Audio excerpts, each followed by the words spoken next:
In the shimmering, glass-walled world of Harrison Industries, a janitor and her daughter were meant to be invisible. Maria polished the boardroom's mahogany tables, and her daughter, Lily, quietly did her homework in the shadows.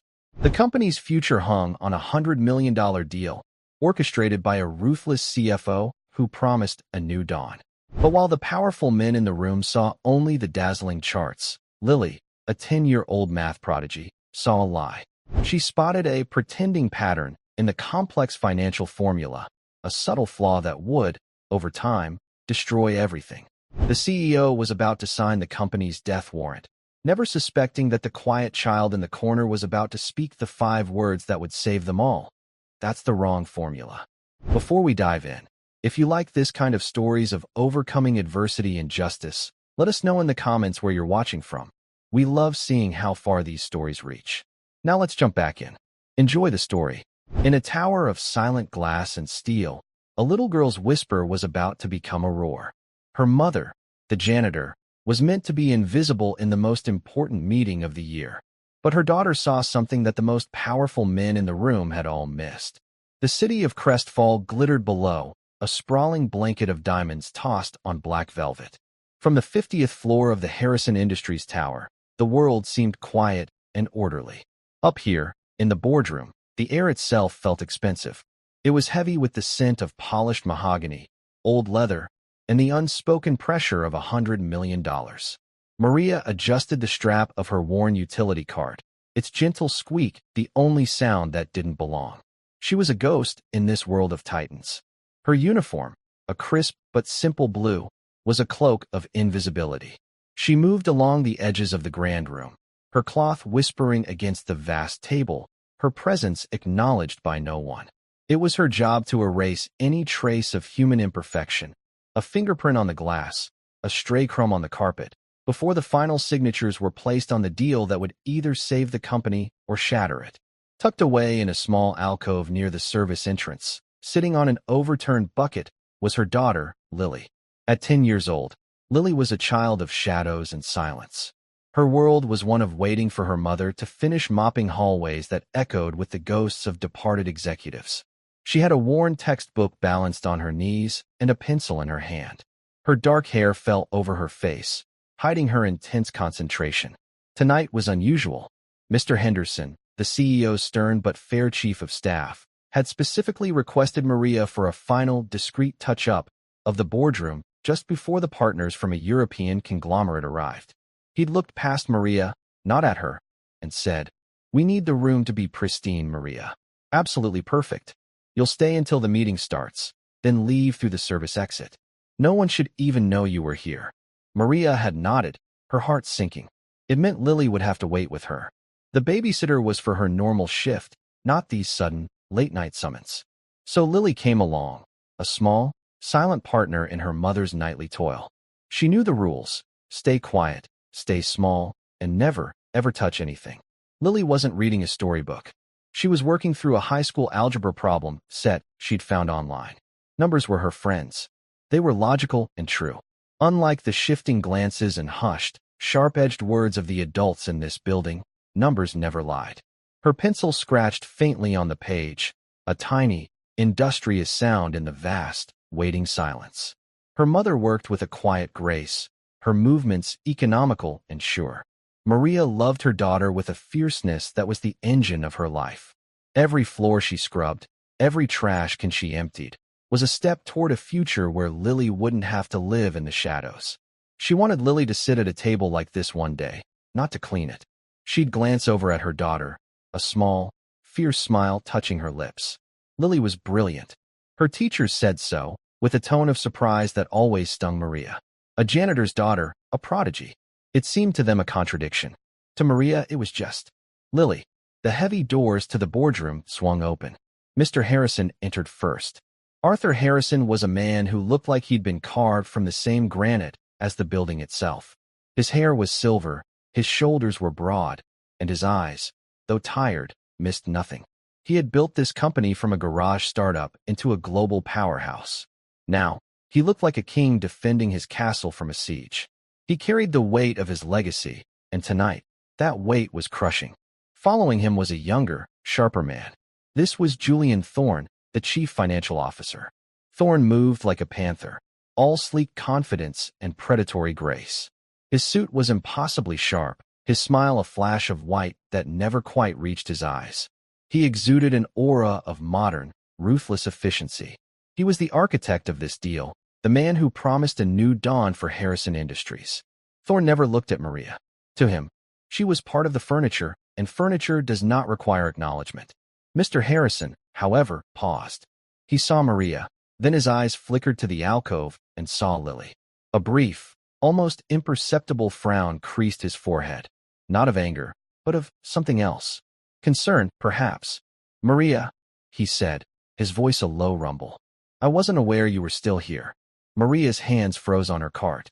She felt a hot flush of shame. "I'm sorry, sir. Mr. Henderson asked me to make sure everything was perfect. I'm just leaving." "And your daughter?" Harrison's gaze was soft as it rested on Lily. Lily had looked up, her eyes wide like a startled deer. She clutched her textbook to her chest. "I had no one to watch her, sir. She is very quiet." "She will not be a bother," Maria said, her voice barely a whisper. She was terrified. A single complaint could cost her this job, the one that kept a roof over their heads. Thorne let out a quiet, impatient sigh. "Arthur, the delegation from Zurich will be here any minute. Can we deal with domestic matters later?" The word domestic was laced with a fine, sharp contempt. Mr. Harrison held up a hand, his eyes still on the small girl. He gave a slight, weary smile. "It's all right, Maria. Just be gone before they arrive." He then turned, all business again, and strode to the head of the table. Maria grabbed Lily's hand. "Come, mija." Now, her grip was tight with fear. She began to hurry Lily toward the service door, her heart pounding a frantic rhythm against her ribs. But just as they reached the door, it swung inward. A group of men in dark, severe suits entered, speaking in clipped German. The Zurich delegation had arrived early. Maria and Lily were trapped. There was no way to cross the room to the main hallway without making a scene. Mr. Henderson, the chief of staff, materialized and shot Maria a look of pure fury. He subtly, almost invisibly, pointed back toward the alcove. "Stay there. Don't move. Don't breathe." Maria's blood ran cold. She pulled Lily back into the shadows of the alcove, her body shielding her daughters. They were caught. Now, all they could do was wait and pray to remain invisible. The meeting was starting, and they were prisoners in the room where it all happened. Julian Thorne began his presentation. His voice was smooth, hypnotic. He stood before a massive screen that glowed with charts, graphs, and projections. Numbers flew across the display, billions in revenue, projected growth rates, market synergy. It was a language of power, designed to impress and overwhelm. "And here," Thorne said, pointing to a particularly complex slide, "is the core of the valuation model. It's a proprietary algorithm we've developed, accounting for dynamic amortization and future-proofed asset allocation. It's the key to the entire $100 million synergy we project in the first 3 years." The men from Zurich nodded, their faces grim and unreadable. Mr. Harrison leaned forward, his hands steepled, his brow furrowed in concentration. He was staking the company his father had started, the company he had built, on the truth of those numbers. In the alcove, Lily had instinctively shrunk behind her mother, but her eyes were fixed on the screen. She wasn't looking at the dazzling graphics or the big, bold totals. She was looking at the long string of variables and symbols at the bottom of the screen, the formula Thorne was so proud of. It was elegant and complex. It looked like something from one of her advanced textbooks. She saw variables for principal, for interest rates, for time, for compounding periods. But she also saw something else. Something small. Something that felt wrong. She squinted, her mind racing. It was similar to a compound growth problem she had been working on just an hour ago, but with an extra variable, a little delta symbol she didn't recognize, tucked deep inside a nested parenthesis. It seemed to be a kind of discount factor, but its placement in the equation was strange. Instead of reducing the final value in a transparent way, it was woven into the compounding calculation itself. Her brow furrowed. She mouthed the equation to herself, tracing the flow of the calculation. With each compounding period, that little variable would not just reduce the principal. It would subtly alter the base on which the next period's interest was calculated. It was a tiny effect at first, a rounding error. But over time, over hundreds of compounding cycles represented in a long-term contract, the effect would compound. It wouldn't just be an error. It would be a lie, growing larger and larger with every step. A cold knot formed in her stomach. It was like a puzzle where one piece was hammered into the wrong spot. From a distance, the picture looked fine. But up close, you could see the tear, the buckling of the whole structure around that single, flawed piece. The men in the room saw the big picture, the promise of $100 million. They didn't see the tiny crack in the foundation. But Lily did. She tugged gently on her mother's sleeve. Maria was statue still, her eyes fixed forward, praying for the floor to swallow them. She gently squeezed Lily's hand, a signal to be quiet. "Mama," Lily whispered, her voice so soft it was barely a breath. "Sure, mija." Not a sound. Maria breathed back, not looking down. "Mama." "The math," Lily insisted, her whisper a little more urgent. "On the screen. It's wrong." Maria's entire world screeched to a halt. For a moment, she thought she had misheard. She looked down at her daughter. Lily's face was pale, her eyes wide and serious, fixed on the glowing screen. There was no childish fantasy in her gaze. There was only a terrifying certainty. "What are you talking about?" Maria whispered, her voice tight with panic. "Lily, this is not a game. Be quiet." "It's the formula," Lily breathed, pointing a small, trembling finger. "The one for the valuation. He says it shows growth, but it hides something. It makes the debt look smaller over time. It's the wrong formula." Maria stared from her daughter's earnest face to the screen filled with incomprehensible symbols. Julian Thorne was talking about global markets and risk mitigation. The German bankers were starting to nod, a flicker of agreement in their stern expressions. They were being convinced. They were walking towards a cliff and smiling about the view. And her daughter, her quiet, brilliant little girl who lived on the edges of this world, was telling her it was all a lie. Maria was faced with an impossible choice. To stay silent was to obey every rule she had ever been taught, to protect her job, to keep her and her daughter safe in their small, fragile life. To speak was to invite disaster. She was a janitor. Her word meant less than nothing in this room. They would laugh at her. They would fire her. They might even have her arrested for disrupting a meeting of this magnitude. But then she looked into Lily's eyes. She saw the absolute conviction there. She had seen that look before, when Lily had solved a puzzle everyone else had given up on, when she had patiently explained a scientific concept to Maria that she herself had never understood. Lily was never wrong about these things. Her mind saw patterns the way other people saw colors. In that heart-stopping moment, Maria's fear for her job was eclipsed by a different, more powerful fear. The fear of what would happen if her daughter was right. Mr. Harrison had been kind to them, in his own distant way.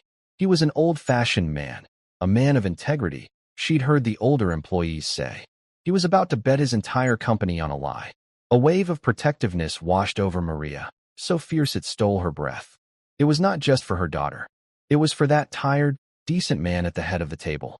It was for the thousands of other employees, the secretaries, the mailroom clerks, the other cleaners, whose lives depended on the health of this company.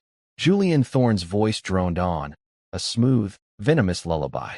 "So, as you can see, the financial architecture is flawless. We are ready to sign." He was picking up a pen.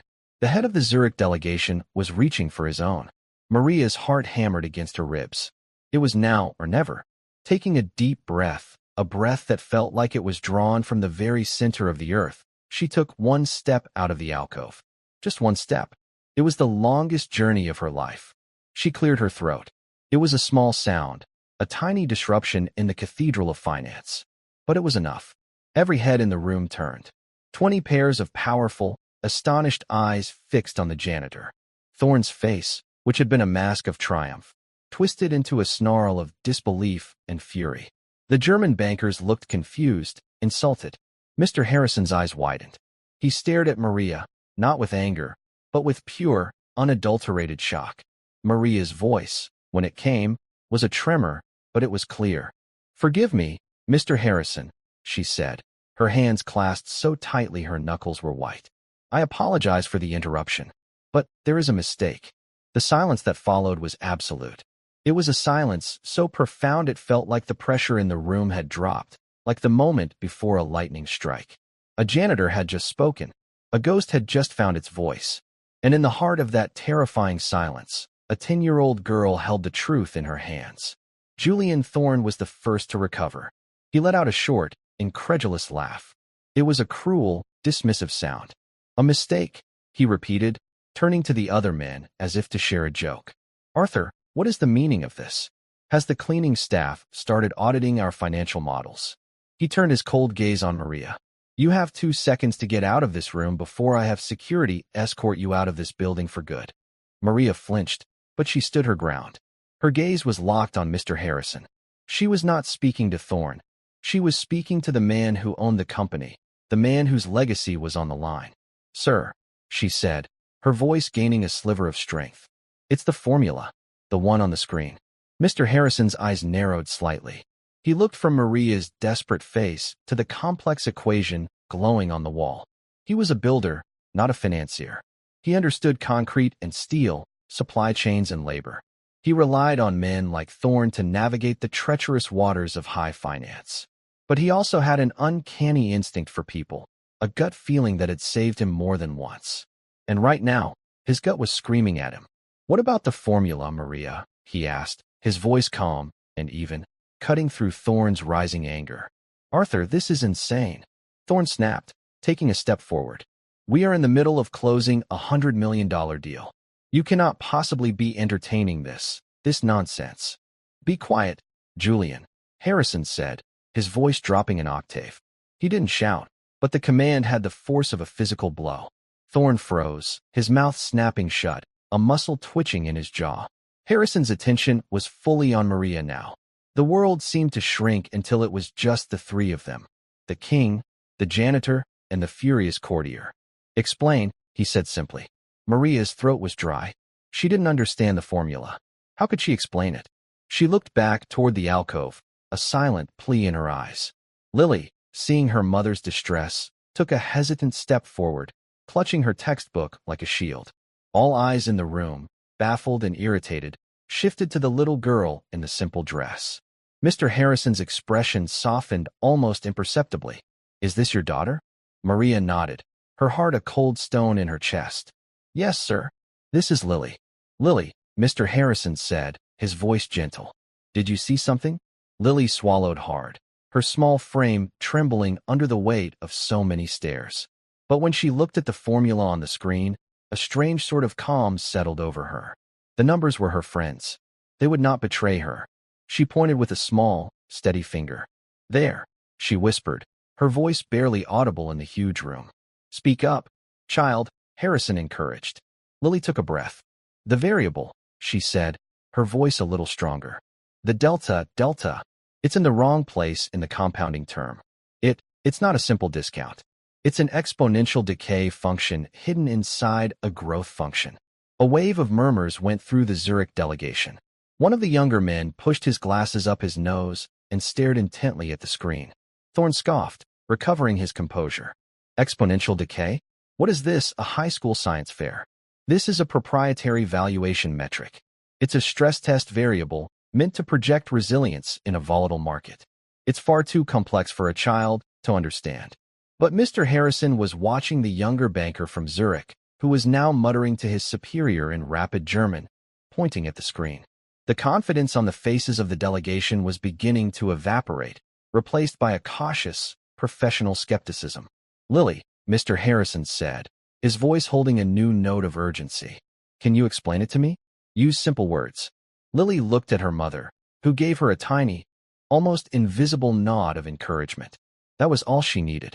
She took a few steps forward, standing in the center of the vast carpet, a tiny figure in a forest of giants. Imagine you have $100, she began, her voice clear and steady. And you get 10% interest every year. After 1 year, you have $110. Simple. She paused, making sure he was following. Mr. Harrison nodded slowly. Now, the formula on the screen does that, she continued. But it also has a secret rule. The delta, the little triangle. It says that every year, before you calculate the interest, the bank secretly pretends your money is worth a little bit less. So in year 2, they don't calculate 10% of 110. They calculate it on, say, 109. And the next year, it's not based on the new total. It's based on that total, but with another little bit taken away first. She looked at the screen again. It's a very small bit. So for the first few years, you don't notice. The total still goes up, but it's going up slower than you think. And over many years, the difference between what you think you have and what you really have gets bigger and bigger and bigger. The formula is designed to make a decaying asset look like it's still growing strong. It hides a weakness. It tells a lie that gets worse over time. Silence. The simple, clear explanation landed in the room with the force of a thunderclap. Lily had taken a concept buried in complex jargon and laid it bare for everyone to see. She had translated the lie. The head of the Zurich delegation, a stern, older man named Mr. Richter, stood up. He spoke in heavily accented but precise English. "Mr. Harrison, my analyst has just confirmed the child's hypothesis. The placement of this stress test variable is highly unorthodox. It systematically undervalues the compounding debt load of the assets in question while inflating the projected revenue stream. Over the 10-year term of this agreement, the discrepancy would not be a rounding error. It would be catastrophic." He looked at Thorne with eyes like chips of ice. "This is not a financial model. It is a work of fiction." Julian Thorne's face went white. The mask of smooth confidence shattered, revealing a raw, desperate panic underneath. That's a gross misinterpretation. It's a standard hedge against market fluidity. "There is nothing standard about this, Mr. Thorne," Richter said coldly. "We are terminating our interest in this negotiation." Effective immediately, he and his delegation began gathering their papers, their movements stiff with anger. They had almost been tricked. Their professional pride was wounded, and their money had been protected by the most unlikely of sources. As they filed out of the room, Mr. Richter paused beside Lily. He looked down at the small girl, who seemed to be trying to shrink into the carpet. He reached into his coat, pulled out a heavy gold pen, and offered it to her. "In my country," he said, his voice gruff but not unkind, "we reward clarity and truth. You have shown more of both than anyone else in this room today. Thank you." Lily looked at her mother, who was staring in stunned silence. Maria nodded, and Lily shyly took the pen. The delegation left. The heavy doors clicked shut, leaving Mr. Harrison, a trembling Julian Thorne, and a janitor and her daughter in the wreck of a $100 million deal. The room was still. The only sound was the faint hum of the city outside. Mr. Harrison slowly sat down at the head of the table. He looked old, older than he had just an hour ago. He looked at the glowing screen, at the deceptive formula that had almost cost him everything. Then he looked at Julian Thorne. "Julian," he said, and his voice was terrifyingly quiet. "You have been my CFO for 8 years. I trusted you. I brought you into my father's house." "Arthur, I can explain." Thorne stammered, beads of sweat on his forehead. "It's a protective measure. The market is unpredictable. I was trying to build a buffer to protect us." "Protect us?" Harrison's voice was laced with iron. "You built a lie, Julian. You built a time bomb, and you were about to place it in the foundation of this company. A bomb that a 10-year-old child could see." He gestured to an intercom on the table. "Henderson, get security up here. Now." Mr. Thorne will be escorted from the premises. He is not to touch his computer. He is not to speak to anyone. His access is revoked. We will conduct a full, forensic audit of every deal he has signed in the past 5 years. "Arthur, you can't." Thorne pleaded, his voice cracking. "My career, my life." "Your career is the least of your concerns right now, Julian," Harrison said, his voice flat and final. "You should be thinking about fraud statutes and prison sentences. Now get out of my sight." 2 large security guards entered the room. They flanked Thorne, who seemed to crumple, all the fight gone out of him. He looked like a puppet with its strings cut. As they led him away, his eyes fell on Maria and Lily. It was a look of pure, venomous hatred. A look that promised that this was not over. Maria instinctively pulled Lily behind her, shielding her from the man's toxic glare. And then they were alone. Just the 3 of them in the grand, silent boardroom. The CEO who had just been saved from ruin. The janitor who had risked everything. And the little girl with a gold pen in her hand and the weight of the world in her eyes. Mr. Harrison let out a long, shuddering breath. He ran a hand over his face, the picture of exhaustion.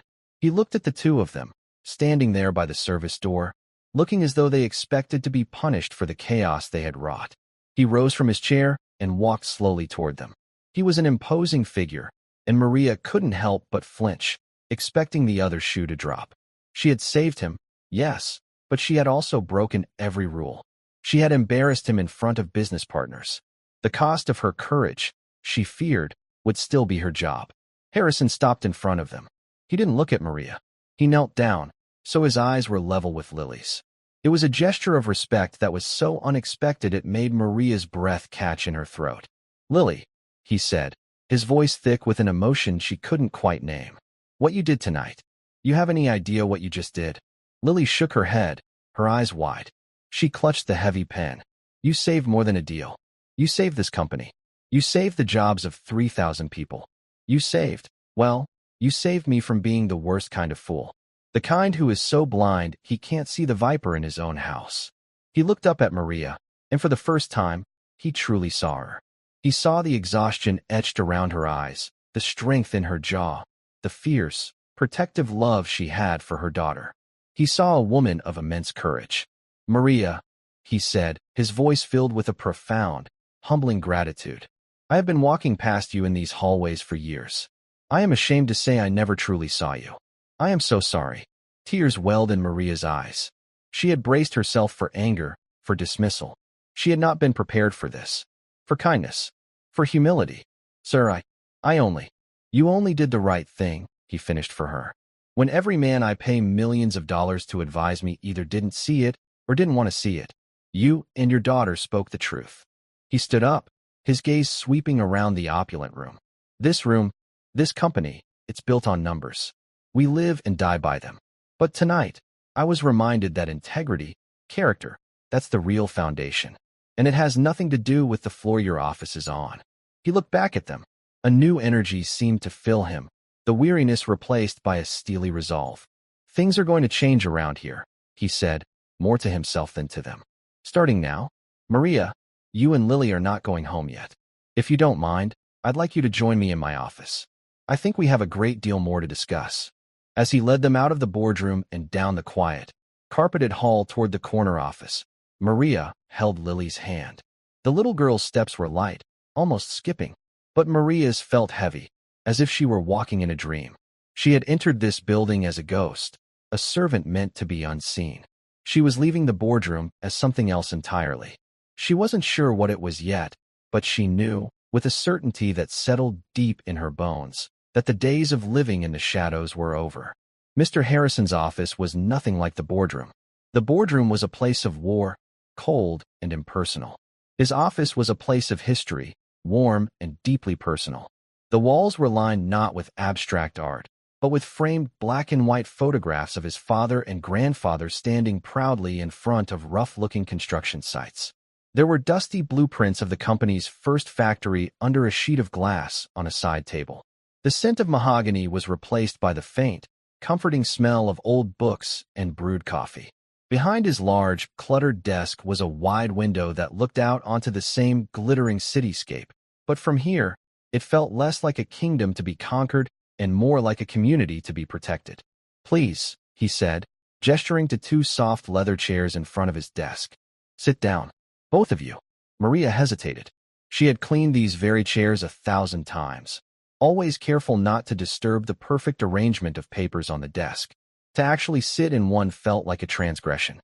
Lily, however, seemed less intimidated.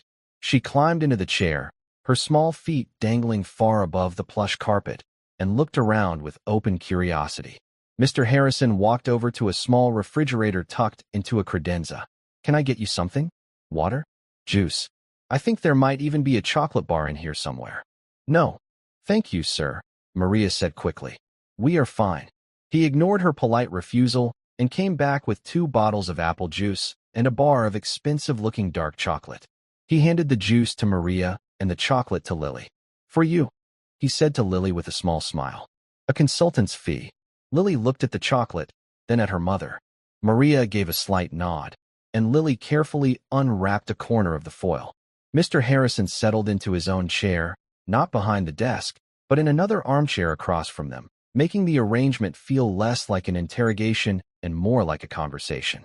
He leaned forward, his elbows on his knees, and looked at Maria. "Maria," he began, his voice low and serious. "How long have you worked for this company?"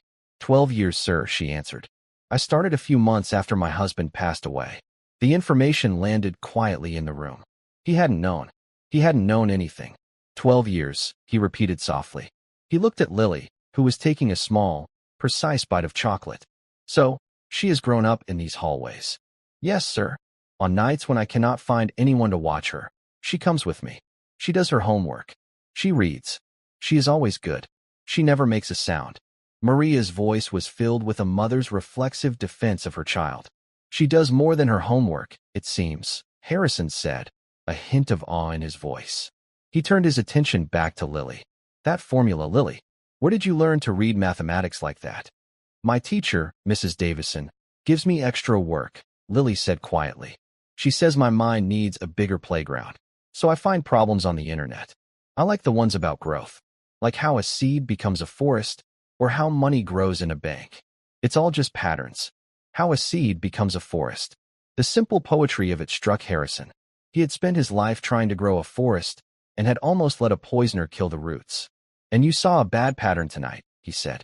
Lily nodded. "It was a pretending pattern. It pretended to grow, but it was really made to shrink."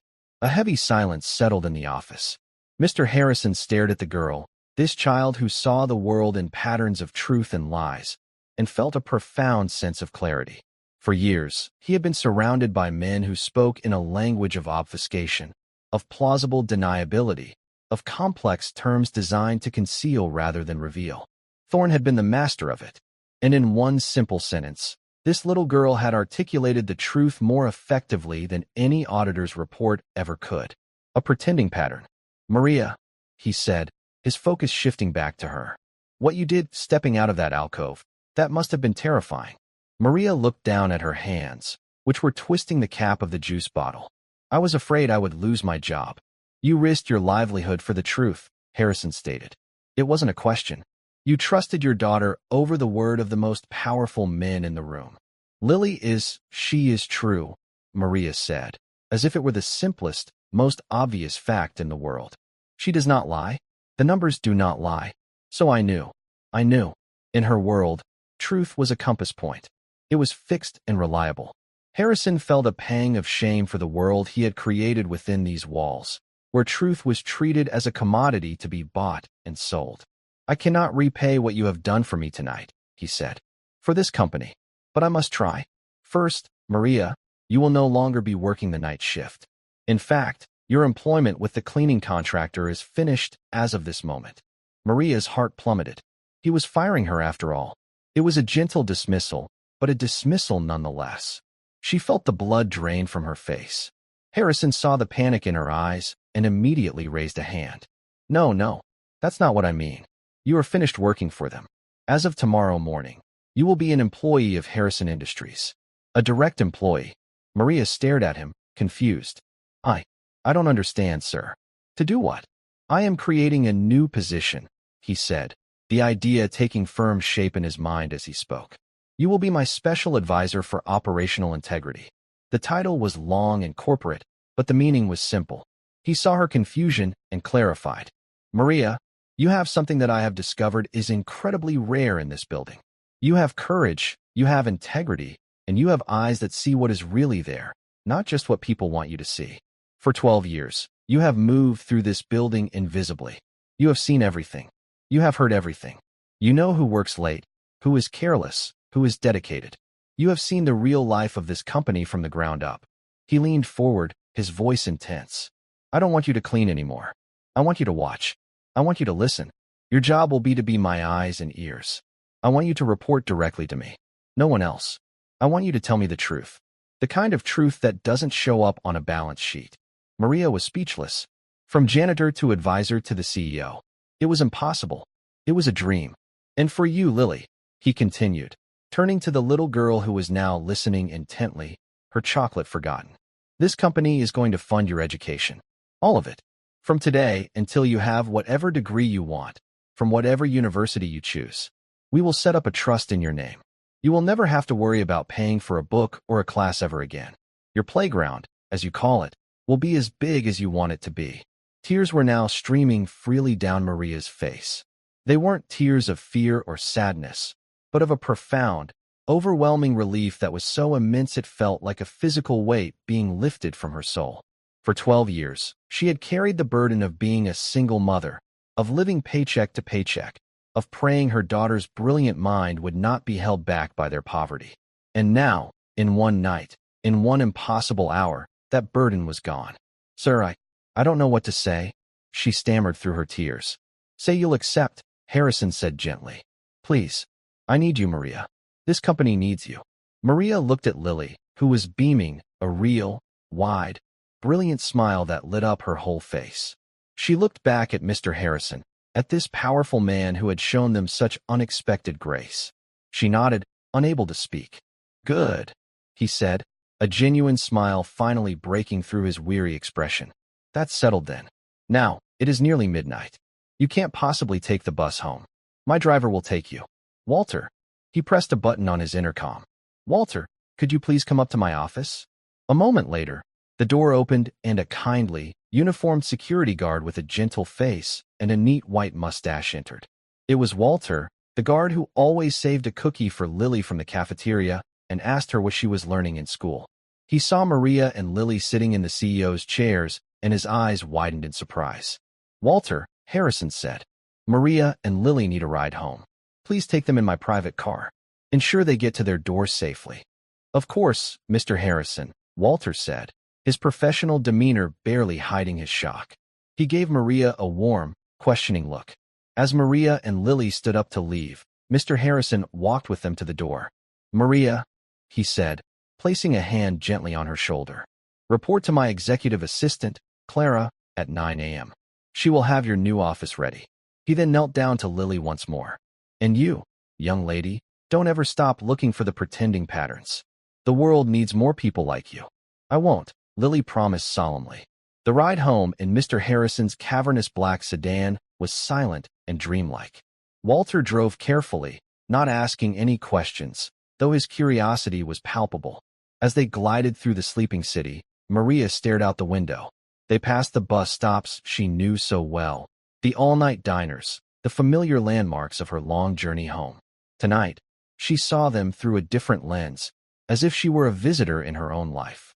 When they arrived at their small, modest apartment building, Walter insisted on walking them to their door on the 3rd floor. "Whatever happened up there tonight, Maria," he whispered at the door, "I'm glad. I've never seen the big boss look at anyone the way he looked at you two." Inside their apartment, Maria finally let the full weight of the night wash over her. She hugged Lily so tightly the little girl let out a small squeak. "Mama, you're squeezing me." "Oh, mija," Maria whispered into her hair, her voice choked with emotion. "Do you understand what you did? You changed our lives tonight. You changed everything." Lily hugged her back. "I just didn't want that man to lie to Mr. Harrison. It wasn't nice." In its beautiful simplicity, it was the whole truth. It wasn't about the money or the fame. It was about right and wrong. That night, for the first time in 12 years, Maria slept without the gnawing anxiety about the future. She slept the deep, peaceful sleep of someone who had finally been seen. The next morning, the headquarters of Harrison Industries was a hive of frantic speculation. Julian Thorne's sudden, spectacular exit had left a power vacuum and 1,000 unanswered questions. The rumor mill churned with whispers of a failed deal, of a massive financial miscalculation, of a furious blow-up with the CEO. No one knew the truth. At precisely 9 a.m., Maria walked through the front doors. She was not wearing her blue janitor's uniform. She had spent an hour that morning picking out her nicest dress, a simple but elegant navy blue one she'd worn only to church. Her hair was neatly tied back, and she walked with a newfound, hesitant confidence. The receptionist, a woman who had never given her more than a cursory nod, stared in open-mouthed confusion. "Can I help you?" "I'm here to see Clara, Mr. Harrison's assistant," Maria said, her voice steady. The woman's confusion deepened, but she dutifully buzzed the executive floor. "There's a Maria here to see you." A moment later, a sharp, impeccably dressed woman in her 50s came out of the elevator. This was Clara, the gatekeeper to Mr. Harrison, a woman known for her fierce efficiency and loyalty. "Maria," she asked, her expression neutral but questioning. Yes, Maria said. Right this way. Mr. Harrison is expecting you. Clara led her through the hushed executive suite to a small but pleasant office right next to Mr. Harrison's own. It had a desk, a computer, and a window with a stunning view of the city park. On the desk was a simple nameplate, Maria Flores, Special Advisor. Mr. Harrison is in an emergency board meeting, Clara explained, her tone softening with a hint of respect. She clearly knew what had happened. He asked me to get you settled. He said your first task is simply to observe. Meanwhile, in the boardroom, Arthur Harrison was facing the fight of his life. He had assembled the board of directors, a collection of grim-faced, wealthy men and women who cared more for the bottom line than for corporate morality. He told them everything. He told them about Thorne's deception, the flawed formula, the aborted deal. And he told them how it was discovered. Let me be clear, a stern-faced director named Bancroft interrupted. You are telling us you scuttled a $100 million deal, a deal that was supposed to be our salvation, based on the mathematical observation of a janitor's 10-year-old child? I am telling you, Harrison countered, his voice like flint, that a 10-year-old child saved this board, and this company, from committing an act of catastrophic fraud. The forensic accountants I brought in this morning have already confirmed it. Thorne's model was a fiction. The deal would have bankrupted us within 5 years. He let that sink in. The audit is just beginning, Harrison continued. But it's already clear that Julian Thorne's corruption runs deep. He has been cooking the books for years, using complex financial products to hide losses and inflate earnings. The company is not as healthy as we believed. We are, in fact, in serious trouble. The mood in the room shifted from skepticism to fear. What are you proposing, Arthur? Asked the director. I am proposing a new way forward, Harrison said, his eyes sweeping across the room. One based on transparency and truth. We are going to clean our own house. Every department, every contract, every balance sheet. And to help me do this, I have appointed a new advisor. He told them about Maria, her history with the company, her new role. Bancroft scoffed. An advisor? A janitor? Arthur, have you lost your mind? What could she possibly offer? She offers a perspective none of us have, Harrison shot back. She has seen this company from a vantage point of invisibility. She is unburdened by ambition or politics. Her only loyalty is to the truth.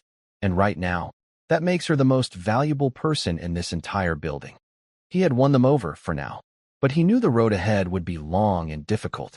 The battle against Thorne was over, but the war to save the soul of his company had just begun.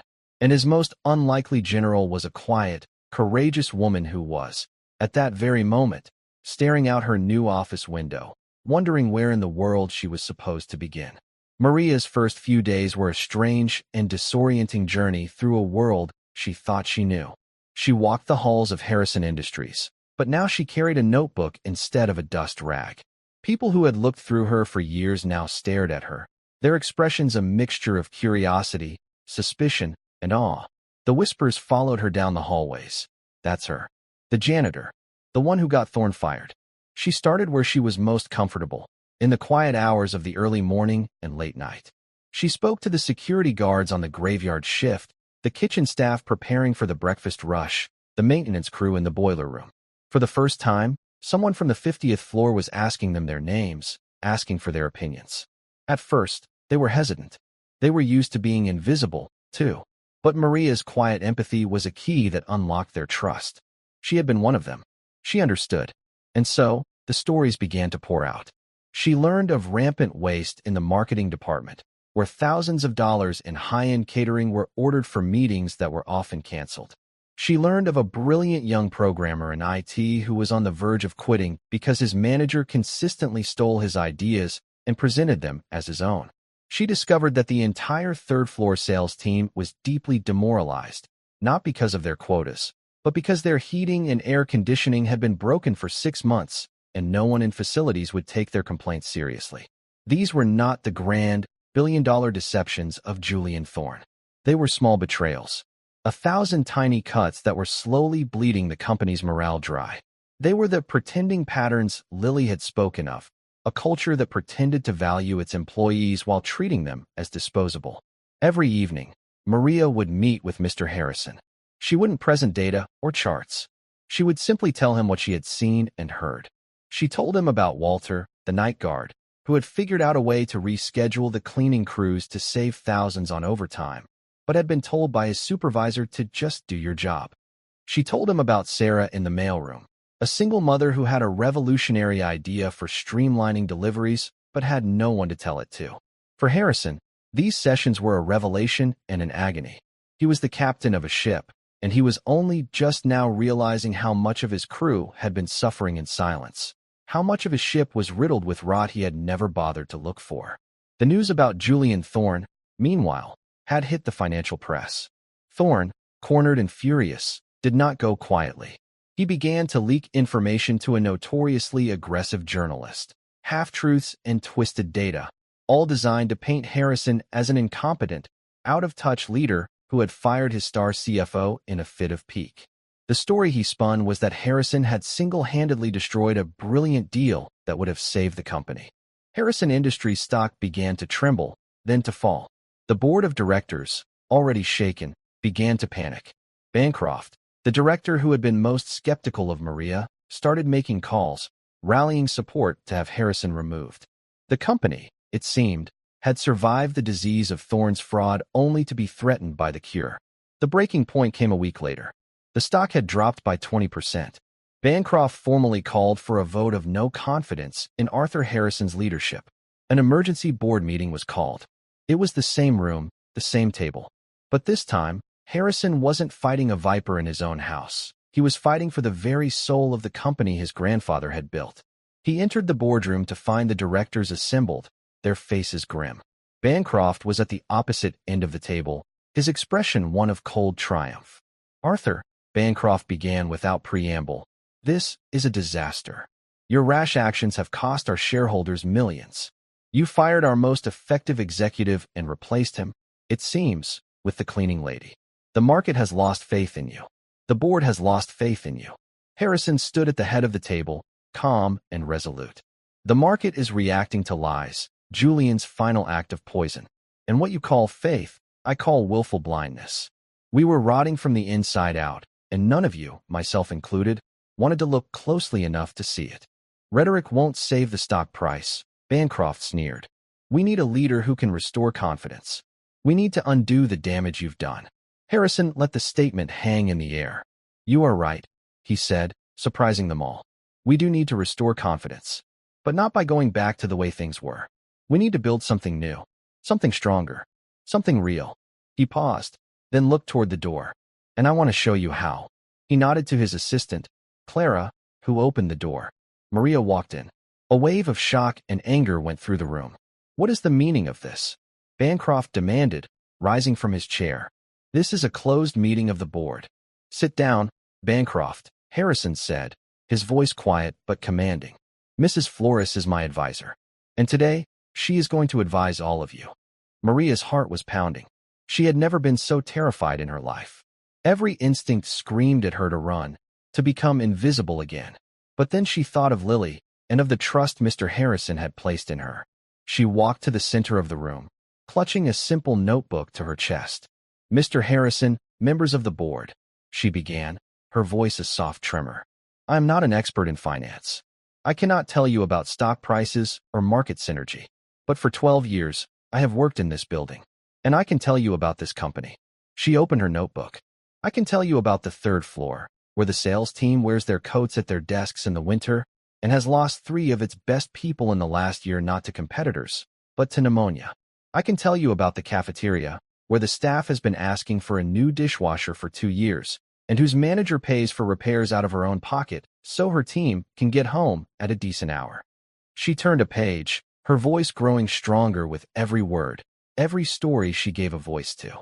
"I can tell you about the research and development department, a place filled with brilliant minds who are so afraid of their budget being cut that they hide their most innovative projects for fear of failure. They are afraid to take risks. A company that is afraid to take risks is a company that is dying." She looked up from her notebook, her eyes meeting each of theirs in turn. "You see a stock price falling. I see a foundation that has been crumbling for years. Mr. Thorne's formula, it wasn't the cause of our problem. It was a symptom of it. It came from a culture where numbers on a screen mattered more than the people in the rooms, where looking good was more important than being good. You want to restore confidence? You have to restore the foundation first. You have to show the people who work here that they are seen, that they matter. She closed her notebook. The room was utterly silent. Bancroft sat frozen, his mouth slightly agape. Maria had not used a single piece of financial jargon. She had not presented a single chart. She had simply held up a mirror, and for the first time, the board was forced to see the unvarnished truth of the company they were meant to lead. An elderly director named Edna Morrison, who had been on the board for 40 years and had started her career as a secretary in the typing pool, slowly began to clap. It was a soft, rhythmic sound in the stunned silence. Then another director joined in, and another. Bancroft looked around, his face a mask of disbelief. He had lost. The vote of no confidence was never even called. Maria's simple, profound truth had won the day. In the months that followed, everything changed. Guided by Maria's insights, Harrison began a radical overhaul.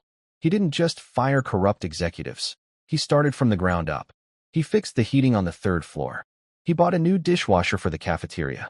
He created a new anonymous innovation fund that allowed employees to submit and get funding for risky projects, celebrating failure as a necessary part of growth.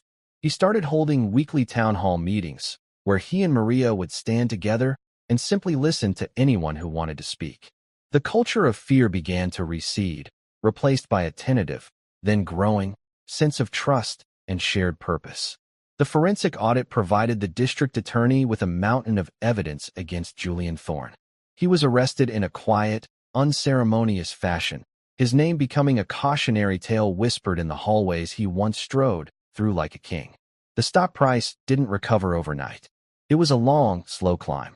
But it was built on something real this time, not on a pretending pattern. One crisp autumn afternoon, about a year after that fateful night, Mr. Harrison walked into Maria's office. It was no longer a sterile, temporary space. The walls were covered in photos of employees, flowcharts of new, more efficient processes sketched out by hand, and a large, colorful drawing. Lily was there, sitting at a small desk in the corner, a textbook open in front of her. She was now 11, and a quiet confidence had settled over her. Her scholarship was in place, and she was already taking advanced placement classes, her mind soaring. Mr. Harrison smiled and walked over to the drawing on the wall. It was a picture of a great, sprawling oak tree. The roots were labeled Truth and Courage. The trunk was Harrison Industries, and every leaf bore the name of an employee, from the mailroom to the boardroom.